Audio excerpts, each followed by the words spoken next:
Assalamualaikum warahmatullahi wabarakatuh. Alhamdulillah, bersyukur pada Allah Subhanahu wa taala. Pada pagi ini bersama lagi dengan Pak Haji dalam sedikit informasi tentang HGHT ini, insya-Allah. Sesuatu yang sangat menarik, ya, bahawa HGH ini juga adalah khususnya selain daripada untuk emosi, ya, untuk tulang, untuk mata, untuk telinga, ya, telinga bocor. Selalunya kita dengar ada istilah telinga bocor ataupun ginjal yang bocor, ya.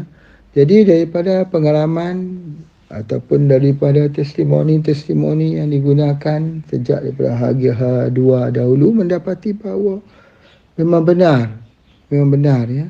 Mereka yang dulu tak dapat mendengar boleh mendengarnya. Sebab apa, ya? Sebab kegendang telinga yang bocor itu bercantum kembali. Begitu juga dengan jantung bocor.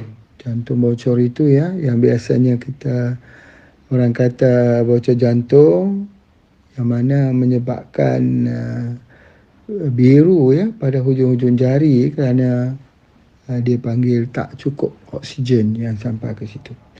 Jadi kita gunakan daripada AJHT ini, satu produk yang sangat istimewa, yang sangat memberi kesan pada tubuh badan kita.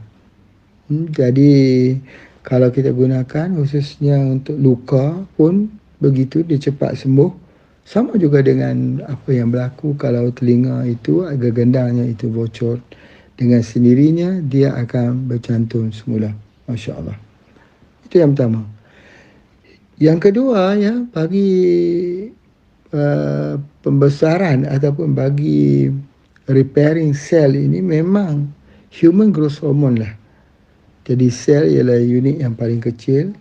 Kemudian kita kata tisu itu membentuk organ.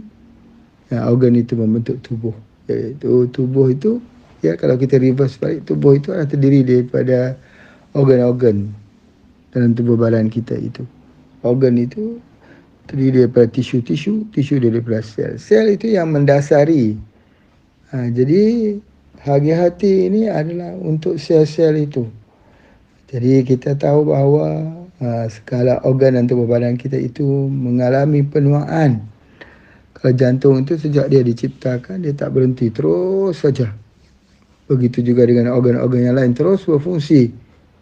Jadi maka berlaku proses repairing pada setiap masa, di mana sel-sel yang mati diganti dengan sel-sel yang baru.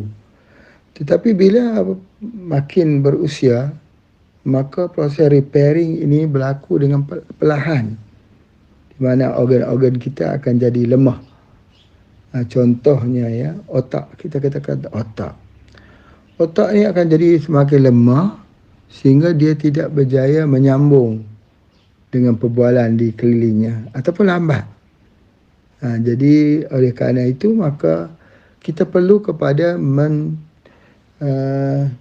mengenerationkan semula, regeneration, ya, semula sel-sel ini. Maka yang memainkan peranan penting ialah HGHT. Jadi oleh sebab itu AGH ini sangat penting dalam hidup kita. Dan ambil di awal-awal pagi, belum lagi kita minum apa-apa, kita ambilnya dulu. Dan lepas kita ambil itu, jangan kita makan lagi. Biarkan ada paling minim adalah selama 30 minit baru kita makan. Biar dia menyerap dalam tubuh badan. Itu yang Pak Haji nak pesankan, supaya dia jadi efektif. Dia jadi perawatan untuk semua penyakit. Nanti kita lihat pesakit-pesakit kalau dia ajarnya dengan AJHT ini, dia tak sedar sebenarnya sakitnya itu dah pun sembuh. Dia masih mengatakan dia sakit, tapi sebenarnya sakitnya itu telah pun sembuh. Kerana dia berlalu dengan tanpa disedari. Misalnya orang yang pakai cermin mata, dia tak sedar kata dia sudah, matanya telah pulih. Satu hari ketika cermin matanya terjatuh di lantai, barulah pada ketika itu dia rasa sangat terang sekali matanya. Jadi maksudnya matanya yang kabur itu, ya, yang tak nampak jelas itu adalah kerana cermin mata yang dipakainya. Kerana pemulihan telah berlaku, power kepala cermin itu semakin berkurang. Jadi banyak sebenarnya yang nak dikongsikan bersama dengan bapa ibu, tuan-puan sekalian. Terima kasih. Jumpa lagi. Assalamualaikum warahmatullahi wabarakatuh.